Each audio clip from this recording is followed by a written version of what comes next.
ॐ अज्ञानतिमिरन्धस्य ज्ञानाञ्जनशलाकया चक्षुरुन्मिलितं येन तस्मै श्रीगुरवे नमः।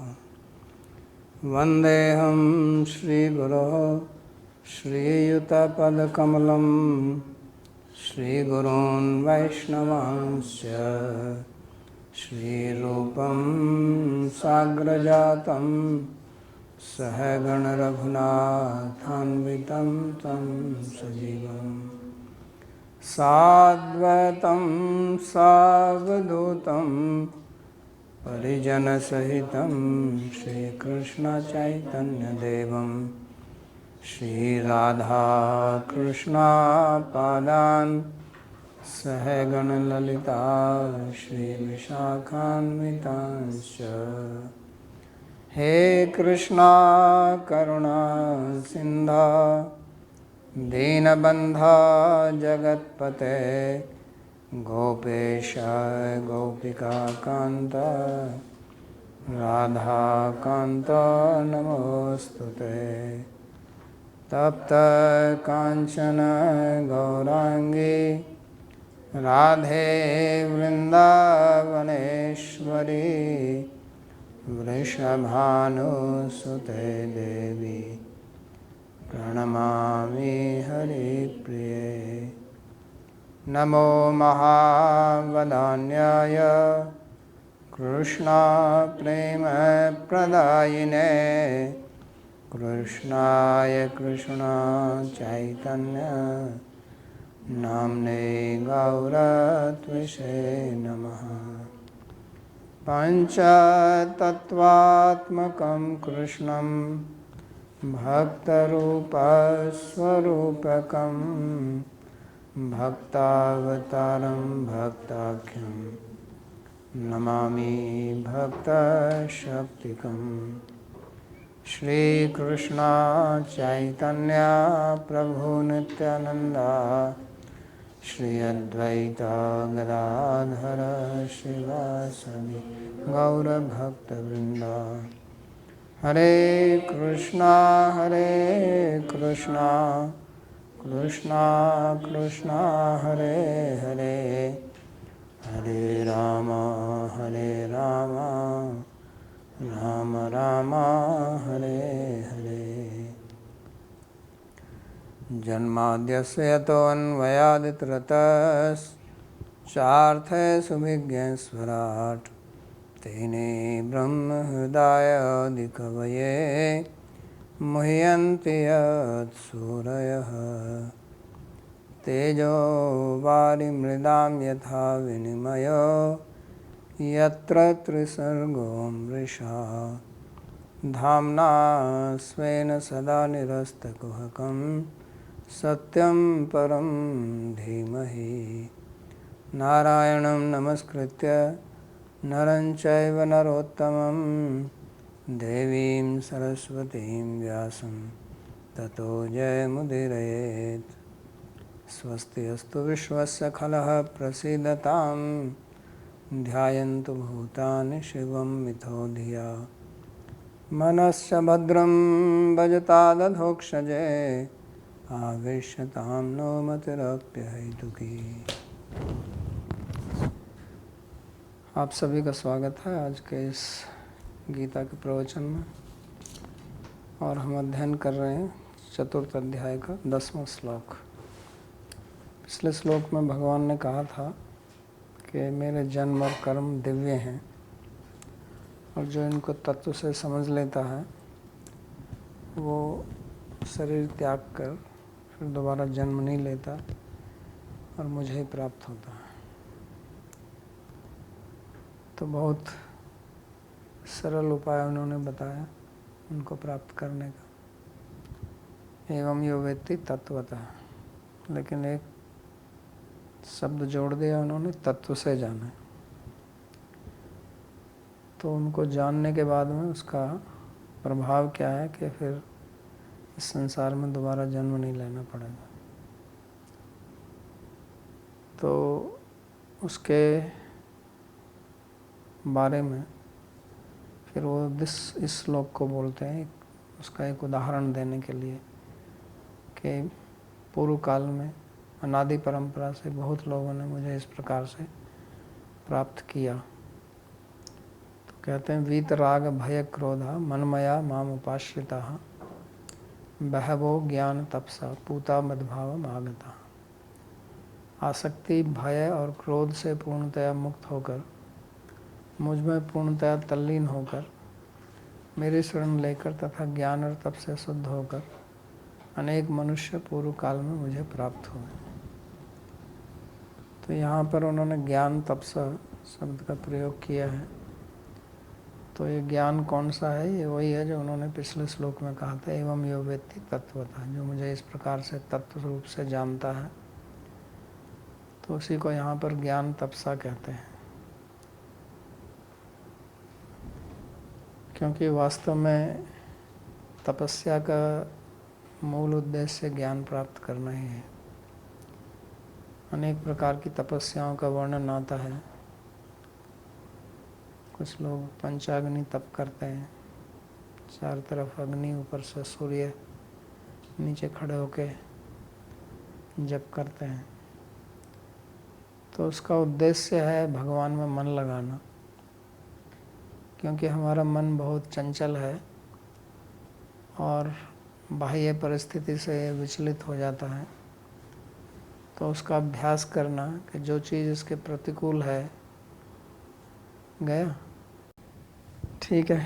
तो भगवान ने बताया यहाँ पर कि ज्ञान रूपी तप करने से आप पवित्र हो जाएंगे, क्योंकि आगे जाके भगवान बोलते हैं कि नहीं ज्ञानम नहीं ज्ञानेन सदृशम पवित्रम यह विद्यते,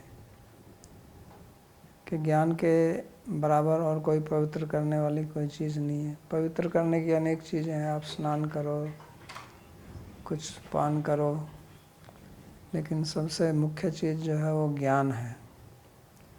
क्यों? क्योंकि मल क्या है? मल राग द्वेष अहंकार, यही मल है, और इसका दूरीकरण करना होगा तो ज्ञान से करना होगा। क्योंकि राग द्वेष क्या है? वो भी एक प्रकार के ज्ञान ही है ना, ज्ञान से ही आता है ना। अविद्या अस्मिता राग द्वेष अभिनिवेश। तो अविद्या का मतलब वहाँ ज्ञान का भाव नहीं है, लेकिन गलत ज्ञान। ज्ञान तो प्रकार का होता है, एक प्रमा, एक अप्रमा, एक भ्रम। तो गलत ज्ञान से ही राग द्वेष होता है। जब वास्तविक ज्ञान जो भगवान ने कहा तत्व से समझ, जब हम समझेंगे कि वास्तव में तो सब भगवान ही यहाँ पर प्रकट हैं, इस संसार के रूप में, जीवों के रूप में, तो फिर किससे राग द्वेष करोगे आप भी भगवान, आप शरीर भी भगवान की प्रकृति से बना हुआ है, आप भी भगवान के अंश हैं, तो फिर राग द्वेष किससे होगा? राग द्वेष मतलब आसक्ति, इसलिए यहाँ राग का यहाँ अर्थ आसक्ति से है। तो फिर शुद्धि हो जाएगी हृदय की। तो इसलिए मुंडक उपनिषद में एक शब्द है यस्य ज्ञानमयम तपः। तो ज्ञानमय तप, तप शब्द का अर्थ ज्ञान भी होता है, क्योंकि उसका उद्देश्य वास्तव में ज्ञान प्राप्त करना ही है। तो तप का मतलब ये नहीं कि एक टांग पर खड़े हो जाओ, अग्नि तापो, ये करो वो करो, या अनेक प्रकार की व्रत करो। उसका उद्देश्य है इंद्रिय निग्रह है। और इंद्रिय निग्रह किस लिए करते हैं? ताकि हम अपने मन को भगवान में लगा सकें, और उसी से शुद्धि होती है। पूता, पूत का मतलब शुद्धि। तो अशुद्धि ये आसक्ति ही है संसार में, और विशेष तौर से अहंकार। और फिर तपस्या का भी अहंकार हो जाता है लोगों को। अगर ठीक से तपस्या नहीं कर रहे हैं, आपका उद्देश्य ठीक नहीं है, तो तपस्वियों का भी तो अहंकार रहता है। इसलिए जो तपस्वी लोग होते हैं वो गुस्सा बहुत जल्दी करते हैं, क्रोधी होते हैं ना। तो क्रोध क्यों होता है? क्रोध तो अहंकार के कारण ही होता है ना।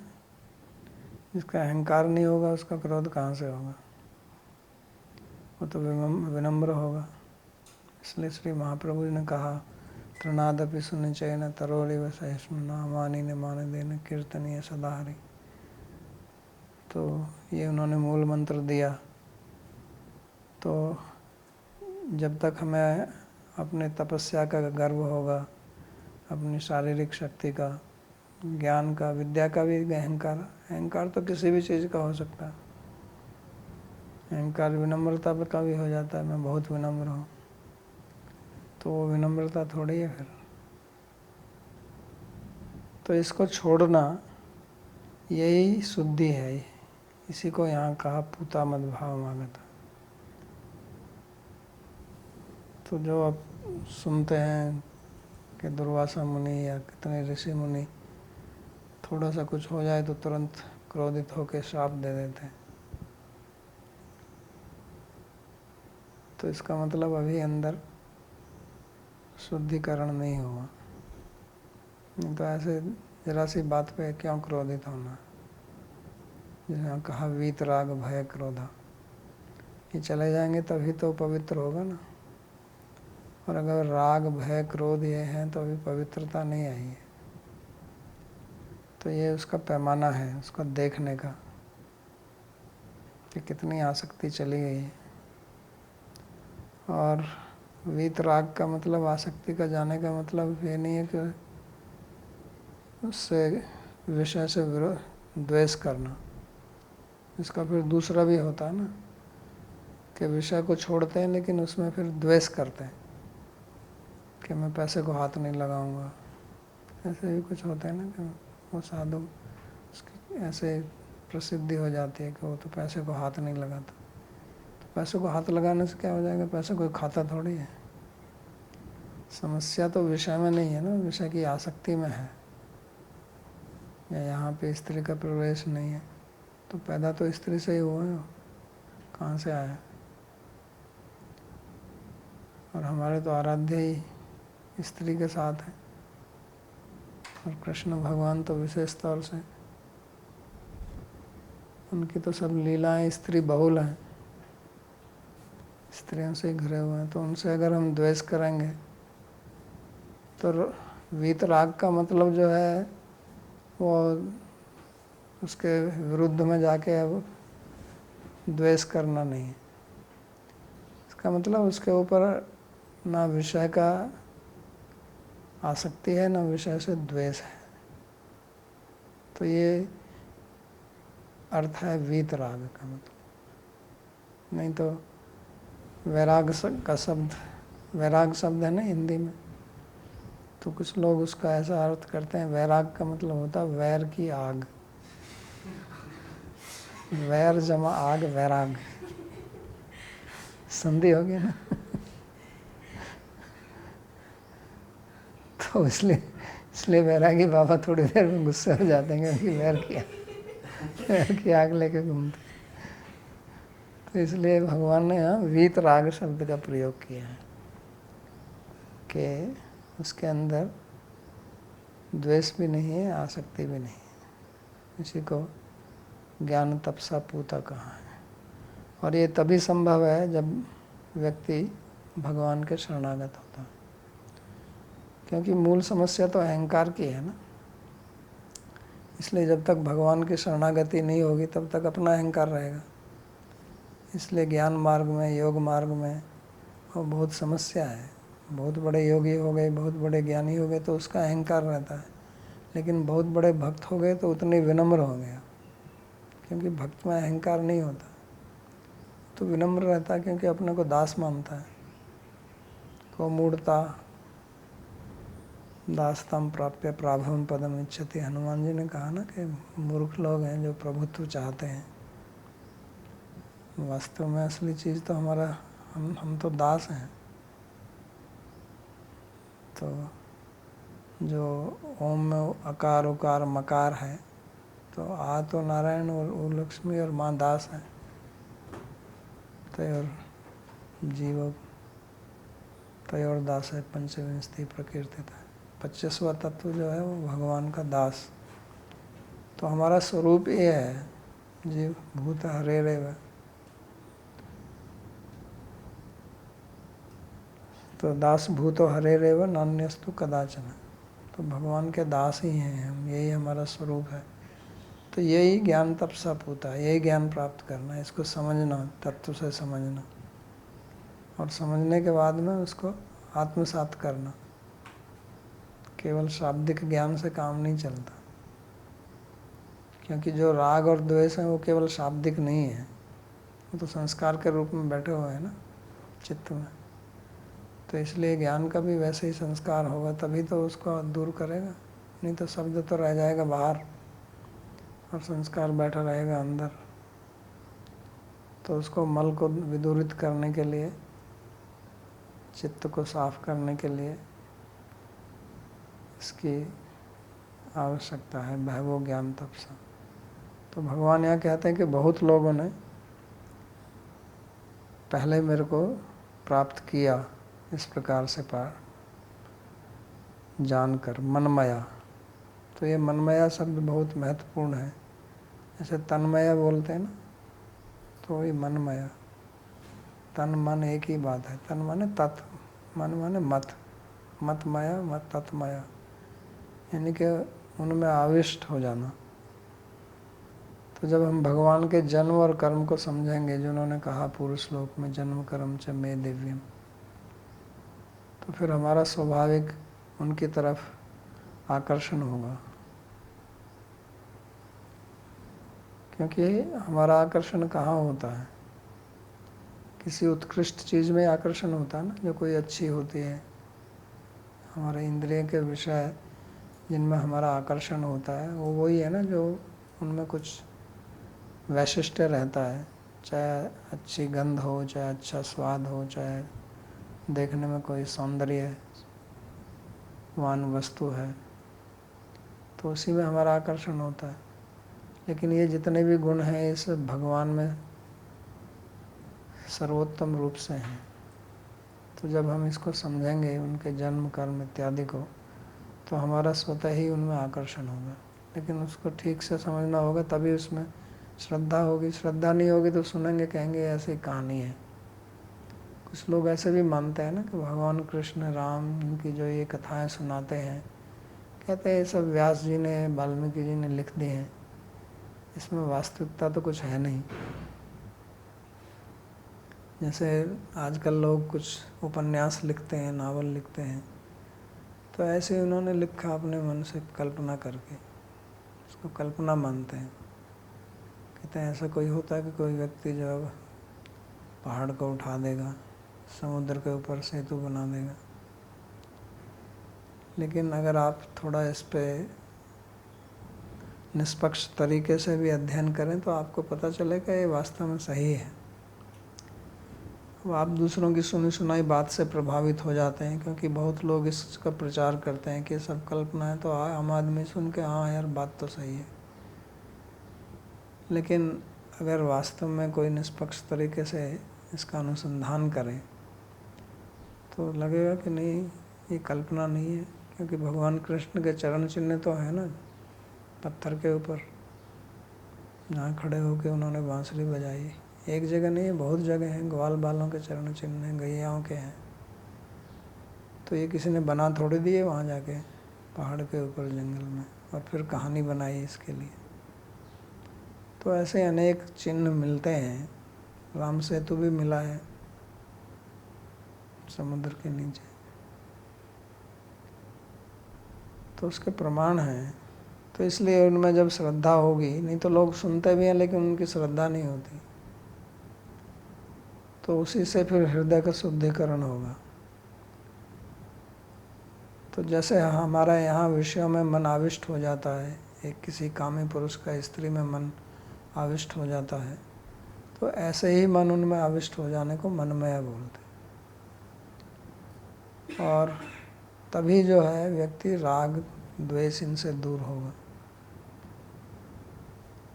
तो विश्वनाथ चक्रवर्ती ठाकुर जी इस श्लोक की व्याख्या में वो लिखते हैं कि वीत राग भय क्रोध का अर्थ है कि जो लोग कुतर्क करते हैं भगवान के विरुद्ध में। कुछ लोग कुतर्क करते हैं ना कि कोई भगवान वगैरह नहीं है, जैसे मैंने बताया। तो ऐसे लोगों से भक्त लोग दूर रहते हैं, उनमें राग नहीं रहता, उनमें आसक्ति नहीं रहती है, और ना उनसे उनको कोई भय होता है, और उन पर क्रोध भी नहीं करते हैं, उनसे दूर ही रहते हैं। निष्पक्ष रहते हैं। तो वीत राग भय क्रोधा का ये भी अर्थ है कि भगवान ने जो पहले कहा कि मेरे जन्म कर्म दिव्य हैं, तो कुछ लोग उसको नहीं मानते हैं। तो क्या अब ऐसे लोगों से हम द्वेष करें, उन पर हम क्रोधित हों? तो वैसा नहीं है। तो राग जो है वो विषय में होता है, या हमारे किसी दार्शनिक तत्व में हमारी निष्ठा है तो उसमें हमारी आसक्ति रहती है, और उसके कोई विरुद्ध होता है तो उस पर हम क्रोधित होते हैं, ऐसा होता है ना। तो वो कहते हैं कि ऐसा नहीं होना चाहिए। हम अपने तत्व को समझते हैं, लेकिन हमें किसी से द्वेष नहीं है और भय नहीं है। तो ये क्रोध, भय और लोभ, ये तीनों राग से ही आते हैं। जब हमारी किसी चीज़ में आसक्ति होती है, हम उसको प्राप्त करना चाहते हैं, लेकिन उसमें अगर कोई अवरोध डाल दे तो उस व्यक्ति के ऊपर फिर हमको क्रोध आता है। कोई हमारी कामना की पूर्ति में रोड़ा अटकाए तो उस पर हमको क्रोध होता है, और अगर हमारी कामना पूर्ति हो जाए तो हमारा लोभ बढ़ता है फिर कि हमको और मिले और मिले। स्वभाव है मन का, क्योंकि कामना पूर्ति होती है तो हमको अच्छा लगता है ना, और जो चीज़ अच्छी लगती है उसको हम और अधिक चाहते हैं कि हमको मिलती रहे। अगर हमको कोई भोजन अच्छा लगता है, हमारे अनुकूल है, तो हम चाहते हैं कि हमको और मिले। वो बात अलग है कि हमारे पेट की जो मात्रा है वो एक नियमित है, उस तो एक परिमाण से ज़्यादा हम खा नहीं सकते, परिमित है वो। लेकिन जैसे धन है तो उसको प्राप्त करना चाहते हैं तो उसकी तो कोई सीमा नहीं ना, कितना प्राप्त करेंगे आप, या और कोई संपत्ति है तो उसमें फिर लोभ बढ़ता जाता है। और अगर हमारी जो हमें प्राप्त हुई है कोई उसको हमसे छीनना चाहता है, हमको ऐसी आशंका होती है कि हमारा धन चला जाएगा, हमारी संपत्ति को कोई लूट लेगा, हड़प लेगा, तो उससे फिर हमको भय होता है। या हमारी कामना की पूर्ति में कोई अवरोध डाल रहा है और वो शक्तिशाली व्यक्ति है, हम उसका निराकरण नहीं कर सकते हैं, तो उससे भी भय होता है। तो इसलिए जो राग, भय और क्रोध यहाँ जो लिखे हैं, और इसके साथ में लोभ को और जोड़ लीजिए, तो ये सब राग से ही आते हैं, उसी के परिवार के संबंधी जन हैं, ये उसी से संबंधित है। तो मूल जो है वो राग ही है। और जब एक वस्तु में राग होता है तो उसके जो विरुद्ध वस्तु होते हैं उसमें द्वेष होता है। तो इसलिए इनसे पार होना, और ये तभी संभव है जब हम तत्व वस्तु को समझेंगे। इसलिए शास्त्र में बार बार इन चीज़ों को समझाया गया है। नहीं तो क्या होता है कि हम इस शरीर को ही अपना आत्मा मानते हैं, और फिर शरीर संबंधी वस्तुओं में ही हमारी आसक्ति रहती है, चाहे वो परिवारिक जन हो, चाहे हमारी धन संपत्ति हो, मकान हो। तो वो एक प्रकार का अज्ञान है, और उस अज्ञान से हम मोहित रहते हैं। मोह होने का मतलब हमारा जो चित्त है वो ठीक से नहीं समझ सकता, तो फिर हम भगवत तत्व को नहीं समझते। तो ये दोनों एक साथ नहीं चलते हैं। जितना हमारा ज्ञान होगा उतना ही हम भगवान के बारे में कम समझेंगे, हमारी समझने की शक्ति समाप्त हो जाती है। क्योंकि जिस बुद्धि से हम उनको समझेंगे वो बुद्धि हमारी दूषित हो गई है ये राग द्वेष के कारण। तो इसलिए भगवान यहाँ पर कहते हैं वीत राग भय क्रोधा, और ये होता है समझ से ही। तो जब तक हम ठीक से समझेंगे नहीं तो ये जाएंगे नहीं। तो ऐसा नहीं है कि आप कुछ इंजेक्शन लगवा लें, या कोई दवाई खा लें, या कोई ताबीज़ या गंडा बांध लें और उससे आपका राग द्वेष खत्म हो जाएगा। ऐसा संभव नहीं। ये आपको अपनी समझ ठीक करनी पड़ेगी, आपको अपनी बुद्धि का प्रयोग करना पड़ेगा, आपको समझना पड़ेगा कि किस प्रकार से अज्ञान काम करता है और तत्व वस्तु क्या है।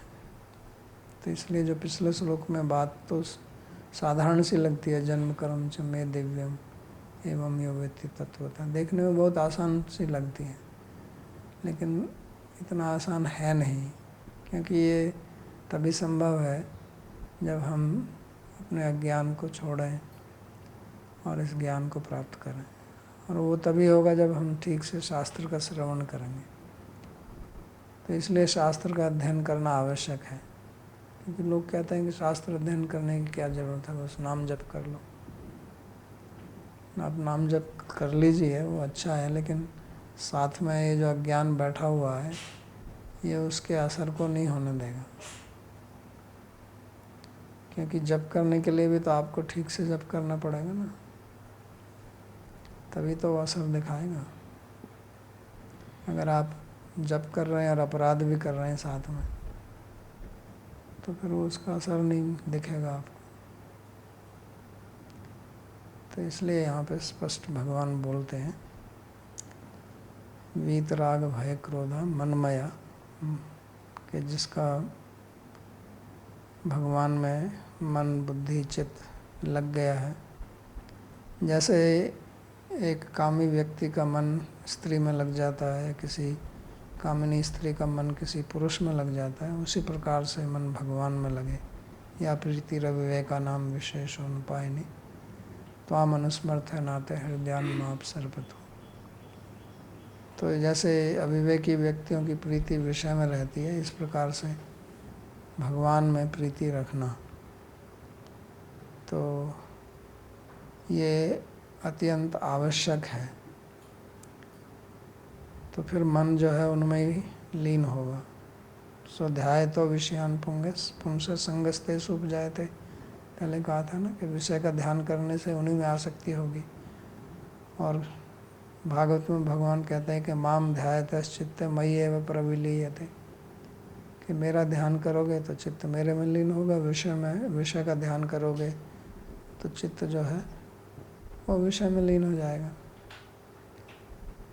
तो इसलिए उस मन को विषय से हटा के भगवान में लगाना, यानी कि हमारा मन का विषय भगवान होना चाहिए, ना कि ये भौतिक पदार्थ। उसी के साधना बोलते हैं, यही साधना है। हमको सतत इस बात का ध्यान रखना है कि हमारा मन अभी कहाँ जा रहा है, क्योंकि हम बहुत अपना समय और मन की शक्ति जो है वो व्यर्थ के चिंतन में बिताते हैं।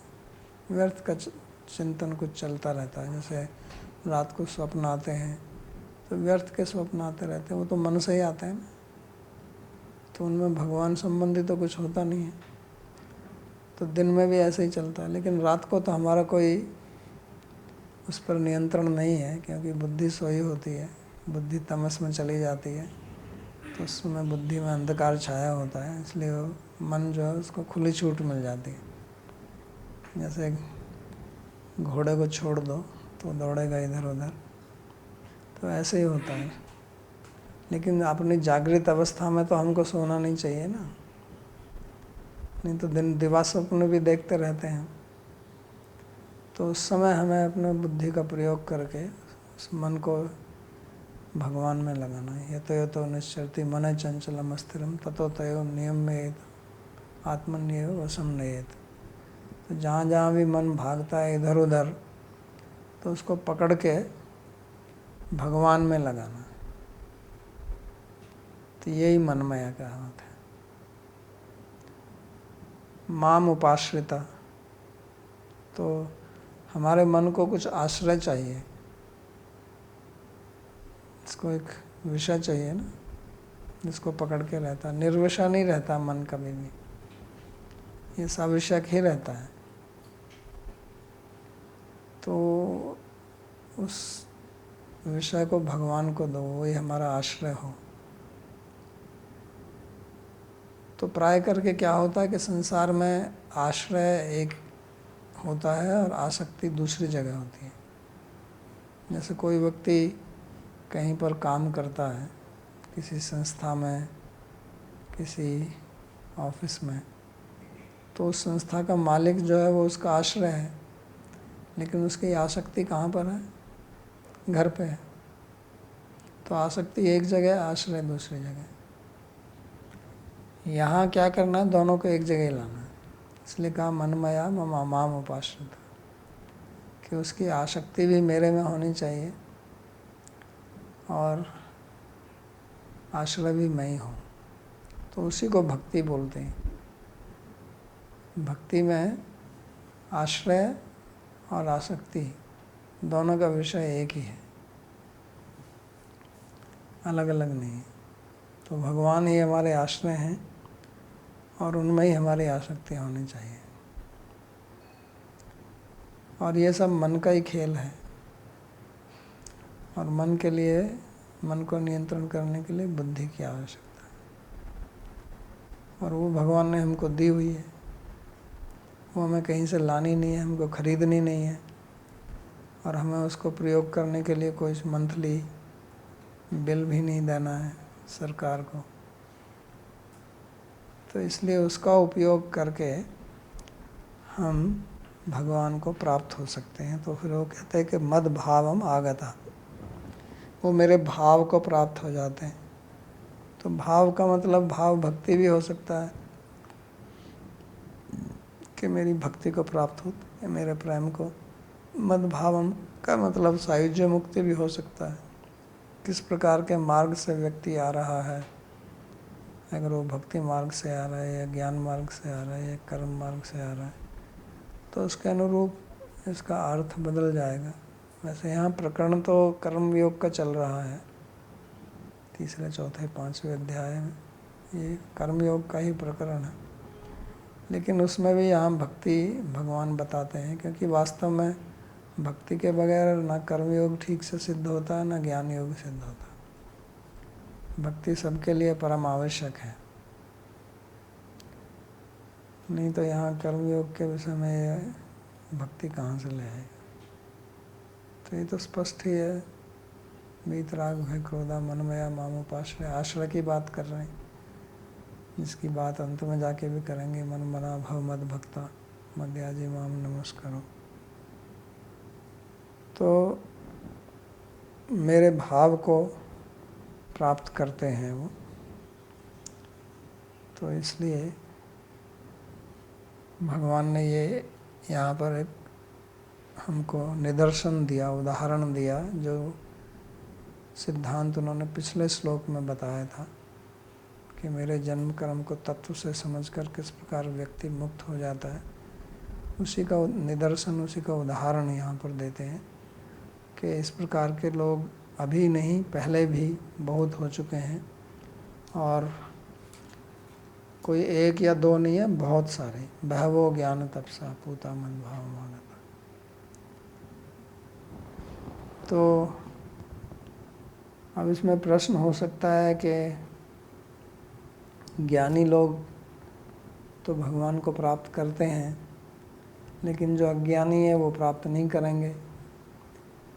तो इसका मतलब आप विषम हैं, आपकी समदृष्टि नहीं है, कि जो आपके बारे में ज्ञान प्राप्त करते हैं उनको आप मुक्ति देते हैं, जो नहीं करते हैं उनको नहीं देते हैं। तो आपकी भी दृष्टि विषम है, ऐसा अगर कोई कहते हैं तो भगवान उसके लिए 11वां श्लोक बोलते हैं।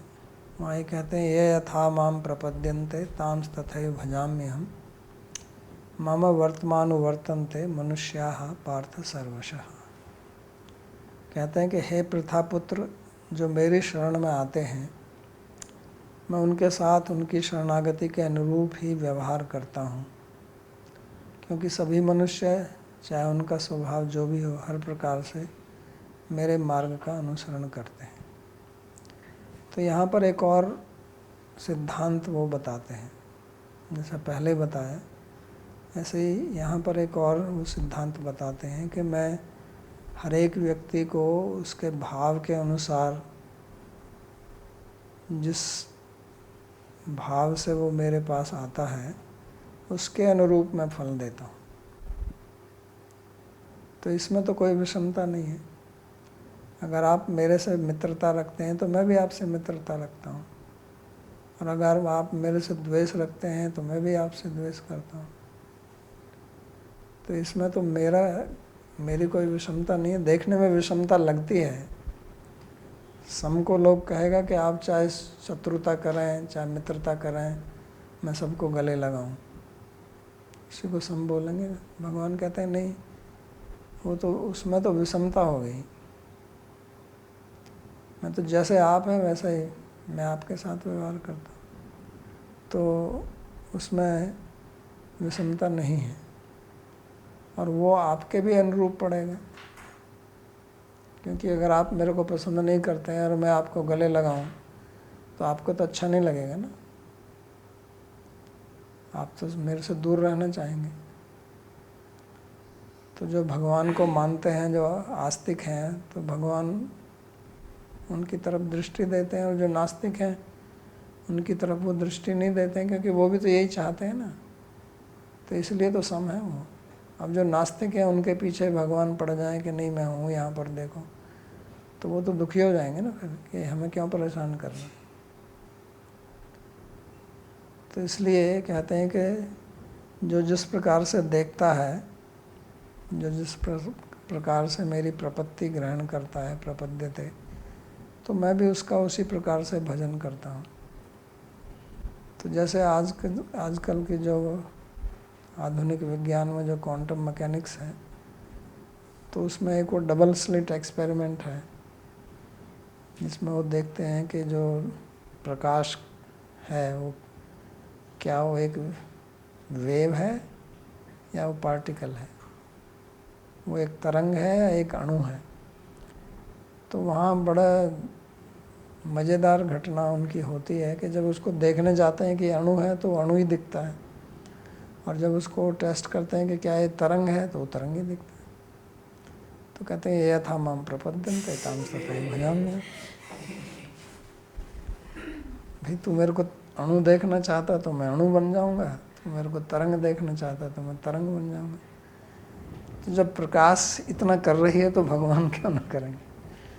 तो ये प्रकृति में भी तो ऐसे होता है ना, कोई आपसे प्रेम से बात करता है तो आपका भी मन होता है उससे प्रेम बात करने का, और कोई आपसे घृणा करता है तो आप भी उससे दूर रहना चाहते हैं। स्वभाव ही है, तो स्वाभाविक है। और यहाँ तो किरण भी ऐसा ही कर रही है, प्रकाश की किरण, जो कि एक निर्जीव वस्तु है। तो सजीव वाले तो करते ही हैं ऐसे, और भगवान तो परम चेतन है। तो इसलिए कहते हैं ये यथा माम प्रपद्यन्ते ताम तथैव भजाम्यहम्, कि जो जिस प्रकार से, जिस भाव से, जिस संबंध से, तो उनका अगर नास्तिक पने का भाव है तो मैं भी ऐसा ही हूँ। तो जो नास्तिक लोग हैं उनको फिर संसार में ऐसे ही प्रमाण मिलेंगे कि भगवान है ही नहीं, ऐसी हड्डियाँ मिल जाएंगी उनको, ऐसी उनको सिद्धांत उनके दिमाग में आ जाएंगे जिनसे ये लगेगा कि ये संसार अपने आप बना है। वो सोच रहे हैं अपने मन में कि वो बहुत बुद्धिमान है, उन्होंने बहुत खोज कर लिया, लेकिन भगवान देखकर उनको हंस रहे हैं। अच्छा तू ये चाहता है, क्योंकि उनका क्या घाटा जाता है। अगर आप भगवान को नहीं मानना चाहते हो तो भगवान का कुछ नुकसान थोड़ी होता है उससे।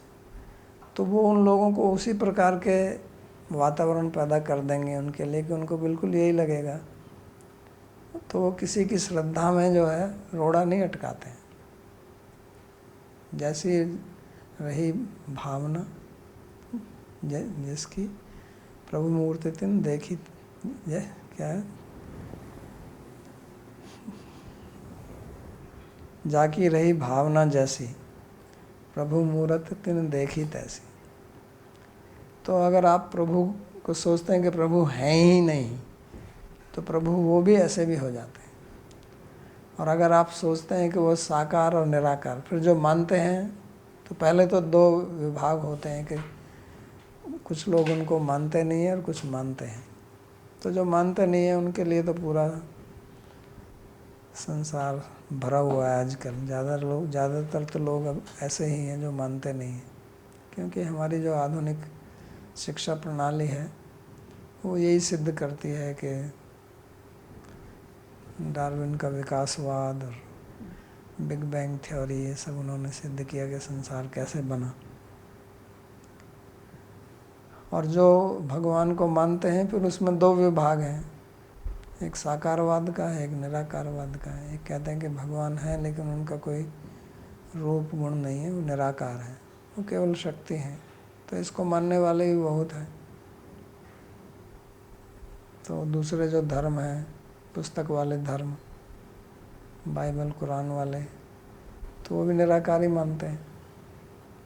हालांकि वो कहते हैं कि भगवान स्वर्ग में रहता है, उनका बेटा भी है लेकिन उनका कोई रूप नहीं है, बेटा होते हुए भी बाप का कोई रूप नहीं। तो बड़े आश्चर्य है, भगवान कहाँ बैठता है, ही सिटिंग ऑन ए थ्रोन बोलते हैं ना स्वर्ग में, क्रिश्चियन लोगों की ये मान्यता है। और जीसस कहाँ पे बैठे हैं कि उनके दाईं तरफ बैठते हैं जीसस, लेकिन भगवान का रूप कुछ नहीं। तो उनका बेटा भी है, राज्य भी करते हैं, लेकिन बोलते भी हैं, वो उपदेश भी दिया उन्होंने, कमांडमेंट भी दिया ना, निर्देश, 10 निर्देश दिए, लेकिन निराकार। और हमारे भारत में भी पूरा द्वैतवाद वो ब्रह्म को ही मानता है। तो फिर साकारवाद है, फिर साकारवाद में भी बहुत शाखाएं हैं।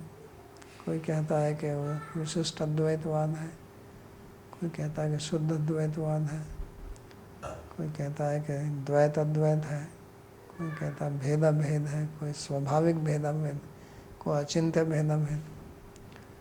और जिसका सिद्धांत आप पढ़ोगे तो उसका लगेगा कि यही ठीक है। अद्वैतवाद का पढ़ने लगोगे तो वही ठीक है, विशिष्ट अद्वैत का पढ़ोगे तो वही ठीक है, शुद्ध अद्वैत का पढ़ोगे तो यही ठीक है। तो भगवान सबको ठीक ही है, क्योंकि सबकी अपनी अपनी दृष्टि है, अपना अपना नज़रिया है, अपना अपना भाव है। तो वो भगवान वैसे ही दिखते हैं उसको। भगवान का ये गुण है। जैसे वो होलोग्राफिक पिक्चर होती है ना, तो उसको इधर से देखो तो राधा कृष्ण दिखता है, उधर से देखो तो सीताराम दिखता है, सामने से देखो तो शिव पार्वती दिखता है, वो है एक ही। तो भगवान भी ऐसे ही हैं। तो जिसकी जहाँ जिसमें श्रद्धा होती है तो वैसे ही है और उसकी वैसी प्राप्ति होती है। तो ये यथा माम प्रपद्यन्ते तांस तथैव भजाम्यहम्। तो तांस तथैव भजाम्यहम् का मतलब ये है कि मैं उनके साथ में वैसे ही एम्पैथी करता हूँ, समानुभूति। तुम मेरे साथ मेरे को बेटा मानते हो तो मैं आपको बाप बना लूँगा, तुम मेरे को पति मानते हो तो मैं आपको पत्नी मान लूँगा, तुम मेरे को प्रेमी मानते हो तो मेरी प्रेमिका बन जाओगे, तुम मेरे को ईश्वर मानते हो तो तुम मेरे दास बन जाओगे। तो उसी तरह का व्यवहार करते हैं और उनको, और हर एक व्यक्ति को अपने संबंध के अनुसार वही सबसे बढ़िया दिखता है, दूसरे में उसकी रुचि नहीं होगी। अब हनुमान जी है, उनका दास भाव है तो उसी में उनका आनंद है, जिनका सखा भाव है उसका उसी में आनंद है, जो उनको पति मानते हैं उसमें उसी में आनंद है। तो ये कहते हैं कि मैं तो जैसा तुमको भाव होगा वैसे ही आपको अपने आप को मोड़ लेता हूँ, क्योंकि उनकी दुकान में सब कुछ है, वो तो मैसी स्टोर है, कुछ भी खरीद लो वहाँ सब कुछ मिलता। अब वो हैं क्या, तो ये तो जो वो बता रहे हैं वही है, क्योंकि वही जाना क्या है वो। अगर जान सकते हैं वो भी जाने ना जाने। तो इसलिए कहते हैं कि मैं आपकी भावना के अनुसार, और एक समय में सबको अलग अलग दिख सकते हैं, क्योंकि आप किस कोण से देख रहे हैं किस दृष्टिकोण से, वही जो होलोग्राफिक पिक्चर को आप किस एंगल से देखते हैं, किस कोण से देखते हैं, तो वैसे ही दिखेगा आपको वो। तो इसलिए भगवान कृष्ण जब कंस के मल्ल क्षेत्र में अखाड़े में गए तो भिन्न भिन्न लोगों ने भिन्न भिन्न रूप से देखा उसको। मल्ला नाम असनी नरवर नृणाम स्त्रीणाम स्मरो मूर्तिमान।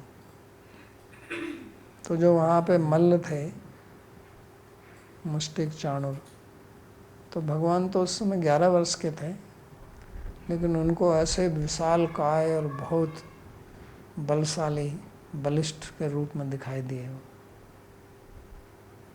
क्योंकि वो तो मल्ल है ना, तो सोच रहे हैं हमसे लड़ने के लिए आ रहे हैं, कुश्ती लड़ने आ रहे हैं, तो पहलवान है ये भी, तो उनको पहलवान ही दिखाई दिए। और नृणाम नरवर है, मनुष्यों को ऐसे दिखे कि बहुत सुंदर व्यक्ति हैं, श्रेष्ठ आचरण वाले हैं। और स्त्री नाम स्मरो मूर्तिमान, स्त्रियों को वो एकदम जैसे मूर्तिमान कामदेव के रूप में दिखाई दिए। और गोपा नाम स्वजन हो अस्तो शास्त्र नृपाम भूभुजाम शास्त्र। तो जो उनके अपने स्वजन थे गोप बालक, उनको दिखाई दिए, ये भी हमारी तरह एक गोप बालक है, उनके साथ में जो आए थे। और जो राजा लोग थे जो उनके विरुद्ध में थे, उनको दिखाई दिए कि ये तो बहुत सख्त प्रकार का राजा है। और अपने उनके माँ बाप जो बैठे हुए थे वहाँ पर वसुदेव देव की स्वपित्र शिशु, उनको छोटे से बच्चे के रूप में दिखाई दिए। और मृत्यु भोज पते विराट विदुषाम, कंस को ऐसे दिखाई दिए कि तो मेरा काल आ गया, ऐसे ही दिखे उसको, डर गया देखकर उनको, भयंकर आदमी कहाँ से आया। और जो अज्ञानी व्यक्ति थे उनको विराट रूप में दिखे।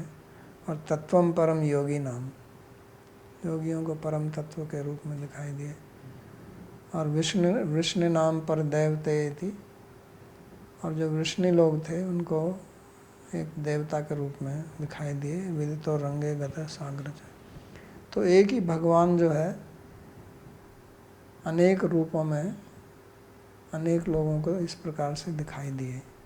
तो ये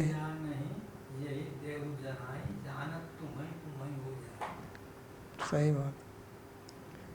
तो इसलिए कहा ये यथा माम प्रपद्यन्ते तांस तथैव भजामि हम।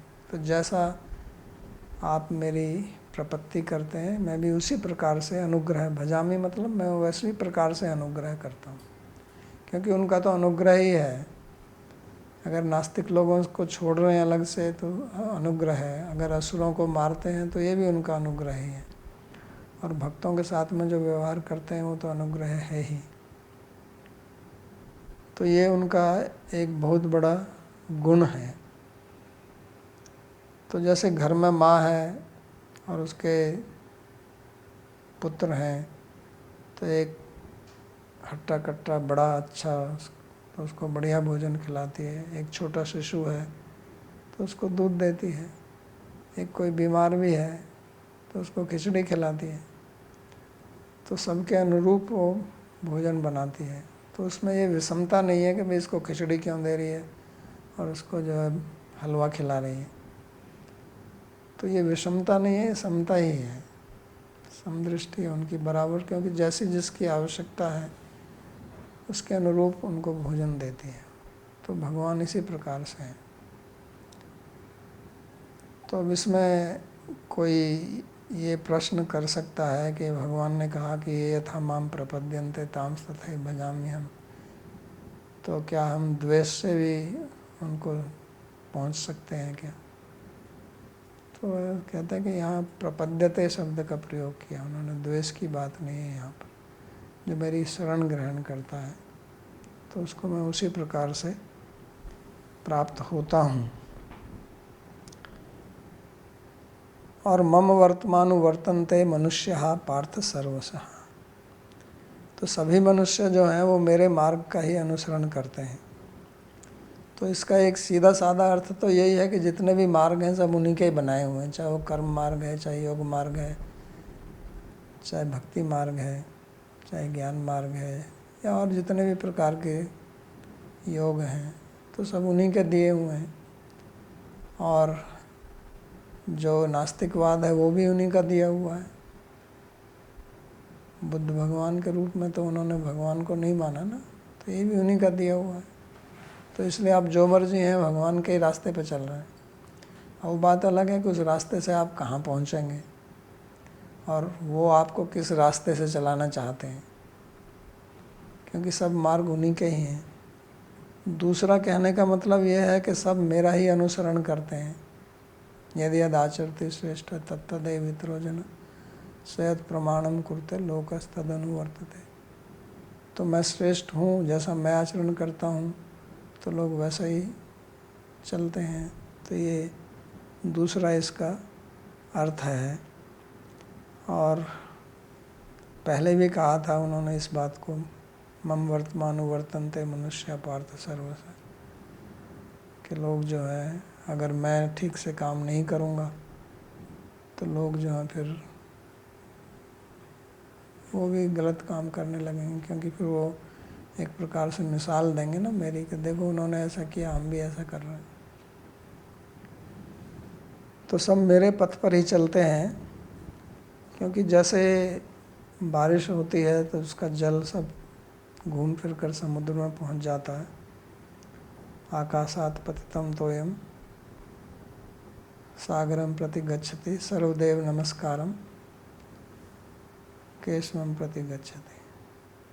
तो जितने भी देवताओं को आप नमस्कार करते हैं तो वो केशव को जाते हैं, क्योंकि सब उन्हीं के रूप हैं। ये भी अन्न देवता भक्ता यजन्ते श्रद्धान्विता तेपि मामेव कौन्ते यजन्ति अविधि पूर्वक। तो भगवान कहते हैं कि जो दूसरे देवताओं का यजन करता है वो भी मेरा ही यजन करता है, लेकिन वो कहते हैं कि वो अविधि पूर्वक करता है। तो चाहे सब मार्ग उन्हीं के ही बनाए हुए हैं, लेकिन फिर भी वो कुछ मार्ग हैं ऐसे हैं जिनकी वो स्वयं संस्तुति करते हैं कि आप इस मार्ग पर चलिए। और ये अलग अलग मार्ग क्यों बनाए हैं, एक ही क्यों नहीं बनाया? क्योंकि यही बड़ा प्रश्न उठाते हैं ना कि हिंदू धर्म में क्या है, इतने देवी देवता, इतने मार्ग, बहुत भ्रामक धर्म है। तो वो अधिकारी भेद से हैं, क्योंकि सब व्यक्तियों की एक जैसी योग्यता नहीं है। जैसे सबके खाना पचाने की शक्ति अलग अलग है, तो सब एक जितना भोजन तो नहीं करते, ना एक जैसा करते हैं, ना एक जितना परिमाण में करते हैं। तो अपनी भूख के अनुसार व्यक्ति भोजन करता है और वही उसको शक्ति देता है। अगर ज़्यादा खाएगा तो भी हानि करेगा, कम खाएगा तो भी हानि करेगा, उसको उतना पोषण नहीं मिलेगा। तो इसी प्रकार अधिकारी के अनुसार मार्ग दिया जाता है। कर्म के अधिकारी अलग हैं, ज्ञान के अधिकारी अलग हैं, भक्ति के अधिकारी अलग हैं।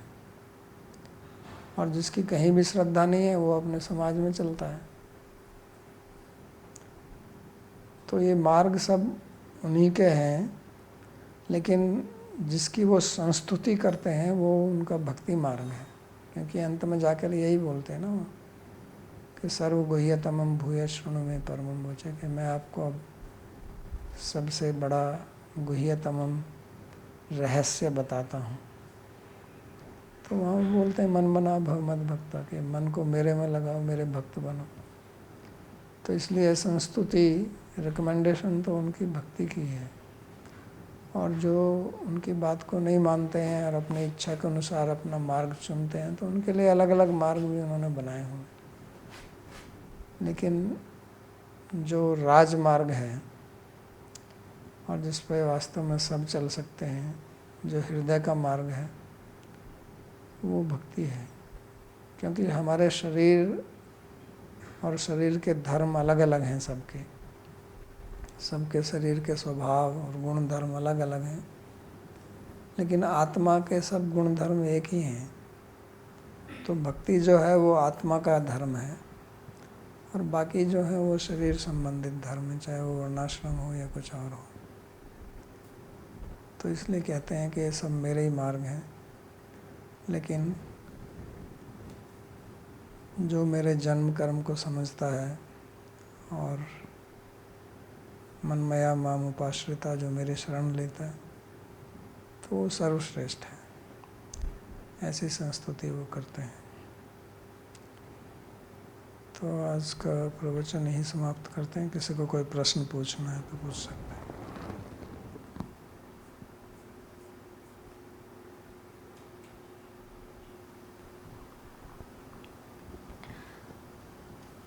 बाबा जी, एक प्रश्न है कि मानसिक रूप से शांत होना तथा विषय भोग में लिप्त ना होना बहुत कठिन है। क्या अत्यधिक कार्य करने से शरीर में थकान होने के कारण विषय भोग में लिप्तता की कमी आ सकती है? हाँ, अगर आप काम में व्यस्त रहोगे तो फिर आपको विषय भोग का समय मिलेगा नहीं और शक्ति भी नहीं रहेगी अगर आप थक जाओगे तो, क्योंकि हमारी सीमित शक्ति है। लेकिन ये कोई समाधान नहीं है उसका कि आप उससे बचते रहें। आपको अपने जो मानसिक स्थिति है उसको ठीक करना है। लेकिन अगर विषय जो है वो हावी है तो अपने को व्यस्त करके रखिए। खाली मन शैतान का घर, तो इसलिए उसको मन को, जैसे मैंने कहा ना कि मन को कुछ विषय चाहिए, भगवान ने कहा माम उपाश्रिता। बाबा जी, मेरा एक प्रश्न है। आपने बताया कि जब हमारा किसी के प्रति राग होता है या कुछ पसंद होती है हमें वस्तु तो राग होता है, और उसके विरोध वाली वस्तु का से द्वेष होता है। तो मेरा प्रश्न ये है कि कभी कभी मैं देखती हूँ कि मुझे पता है कि इस एक चीज़ है जिसमें मेरा राग है और उसके विरोध में जो वस्तु है उसमें मेरा द्वेष है, और मुझे ये भी समझ में आता है कि जिसमें मेरा द्वेष है वो मेरे लिए लाभदायक है, हानिकारक नहीं है।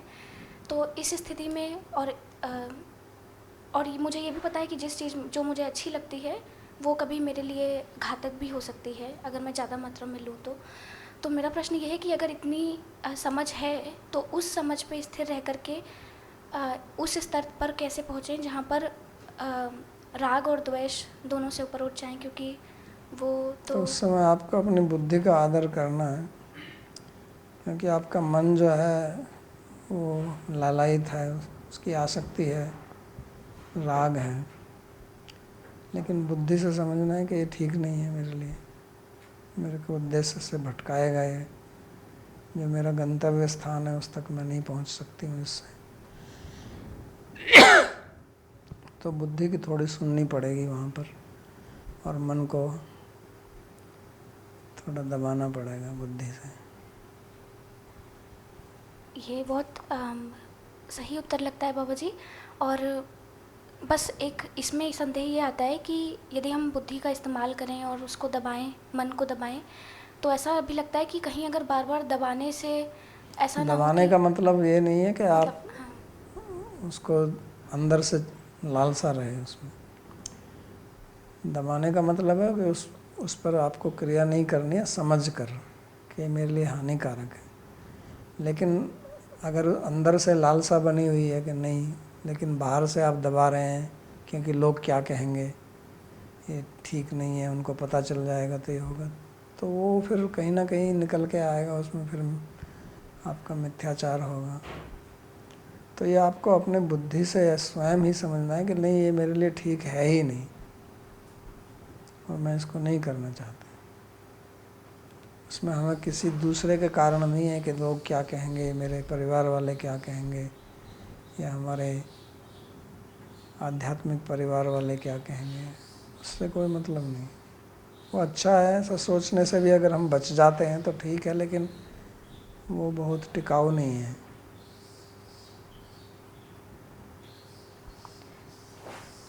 धीर ललित जी, कृपया अपना प्रश्न पूछें। Thanks for this class. I did miss the beginning, so you may have covered it due to internet connection. My question is this man-mana or man-mai. You said it should be just like how we are attracted to something in the material, may a boy to a girl to a boy, or whatever the object is. And the attraction for the object and the absorption of the mind should be the same. Now, I'm having difficulty in trying to understand this. Specifically, I'm going to give you an example. Like, let's suppose I want to become an expert cyclist. I want to win the Tour de France. So everything is around getting the best bicycle, putting in the best hours of practice, having a proper diet. But throughout doing all these things, I may have to work, I may have to interact, I may have to drive around.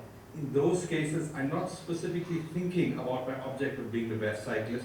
I'm actually fully absorbed into driving or cooking or, reading or taking tips or doing the materialistic things that I have to do to get to my object. Now I'm trying to translate this into the spiritual side when I'm actually wanting to have Krishna as my object, and then also my mind should be absorbed in him. But I still have to live on a material platform of doing things. So is it good enough that I do it in the same way as if I want to be a cyclist, in that I get absorbed in the object, but my primary drive is to become a cyclist? Please can you help me with this? हाँ, तो मन तो ऐसा है कि मन तो हमारा एक ही है, और मन का एक ये गुण है कि एक समय पर एक ही विषय में लगता है। तो जब आप कार चला रहे हैं या और कुछ काम कर रहे हैं तो उसमें उस समय तो आपका मन वहीं रहेगा, लेकिन आपके जो मुख्य उद्देश्य है वो तो आपके भावना में रहता ही है ना, आपकी चेतना में, कि मेरे को साइकिल में रेस जीतनी है, इसलिए मैं सब कर रहा हूँ। तो इसी प्रकार भक्ति मार्ग में भी हमको अपना उद्देश्य सही रखना है कि हमको भगवान का प्रेम प्राप्त करना है, भगवत प्रेम प्राप्त करना है, वो मेरा उद्देश्य है। और उसके साथ में मैं बिजनेस कर रहा हूँ तो उस समय तो मेरे को मन बिजनेस में लगाना पड़ेगा, लेकिन जो अंतः चेतन है हमारा, जो अंडर करंट, जो उसके बेस में जो हमारी चेतनता है, जागरूकता है, कॉन्शियसनेस है, वो तो यही है कि मैं भक्त हूँ और मेरे को भक्ति प्राप्त करनी है। तो उसी तरह से काम करना है, क्योंकि जो हम संसार में व्यवहार करते हैं तो उस समय हमको अपना मन तो वहाँ केंद्रित करना ही पड़ेगा। और वहाँ हम केवल जप ही करते रहें तो फिर वो काम थोड़े होगा।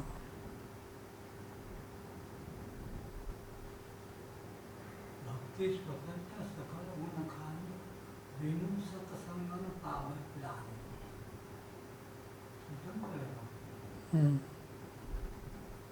बोल। प्रणाम बाबा जी।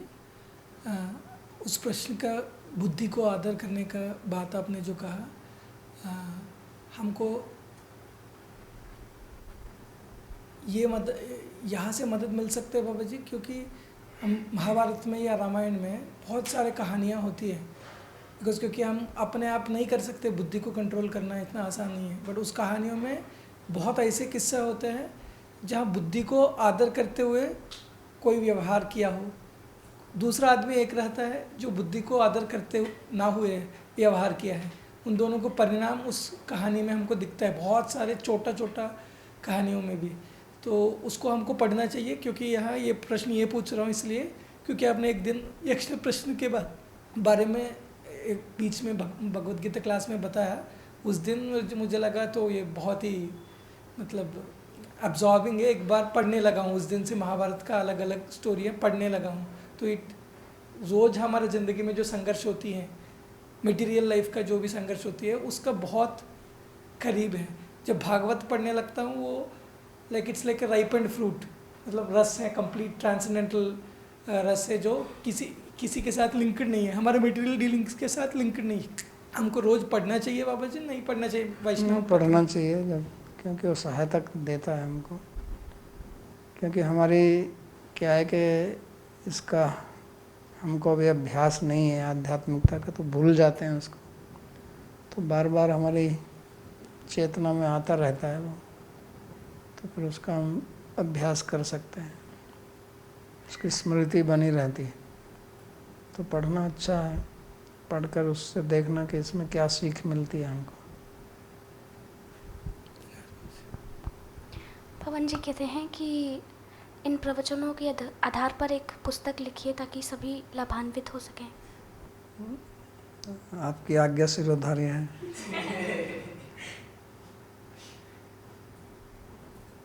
और कहीं बस ठीक है। प्रार्थना श्लोक। सर्वोपनिषदो गावो दुग्धा गोपालनन्दनः पार्थो वत्सः सुधीर्भोक्ता दुग्धं गीतामृतं महत् एकं शास्त्रं देवकीपुत्रगीतम् एको देवो देवकीपुत्र एव एको मन्त्रस्तस्य नामानि यानि कर्माप्येकं तस्य देवस्य सेवा कार्पण्यदोषोपहतः स्वभावः पृच्छामि त्वां धर्मसम्मूढचेताः यच्छ्रेयस्यात्मनिश्चितं ब्रूहि तन्मे शिष्यस्तेऽहं साधिमां त्वां प्रपन्नम् यत्र योगेश्वरः कृष्णो यत्र पार्थो धनुर्धरः तत्र श्रीर्विजयो भूतिर् ध्रुवा नीतिर्मतिर्मम कृष्णाय वासुदेवाय देवकीनन्दनाय च नन्दगोपकुमाराय गोविन्दाय नमो नमः नमः पङ्कजनाभाय नमः पङ्कजमालिने नमः पङ्कजनेत्राय नमस्ते पङ्कजाङ्घ्रये भवे भवे यथा भक्तिर् पादयोस्तव जायते तथा कुरुष्व देवेश नाथस्त्वं नो यतः प्रभो नाम संकीर्तनं यस्य सर्वपापप्रणाशनं प्रणामो दुःखशमनस्तं नमामि हरिं परम् हरि ओम तत्सत्।